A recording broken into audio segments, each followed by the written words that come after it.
Hi friends, welcome to my channel.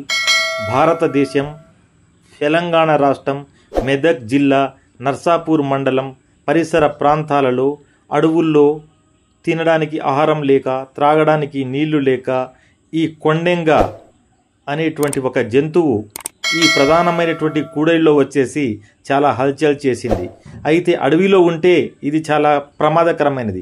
కానీ ఆకలిలో ఉండడం వలన ఇక్కడ హోటల్ దగ్గర ప్రేక్షకులు ఇడ్లీ వేయడం చేత ఇడ్లీ తినేసి అక్కడే నీళ్లు తాగి ప్రశాంతంగా కూర్చుంది. అడవిలో జీవనాన్ని మర్చిపోయి జనాల్లోకి వచ్చేసి జనజీవన స్రవంతిలో కలిసిపోవడం జంతువులకు కూడా అలవాటైపోయింది. మీకు ఇష్టమైతే నా ఛానల్ను సబ్స్క్రైబ్ చేయండి ఫ్రెండ్స్. ఇలాంటి విషయాల కోసం, ఇలాంటి ఇంట్రెస్ట్ విషయాల కోసం మీరు నా ఛానల్ను సబ్స్క్రైబ్ చేయండి. జంతువులను ప్రేమించండి, వాటికి హాని చేయకండి.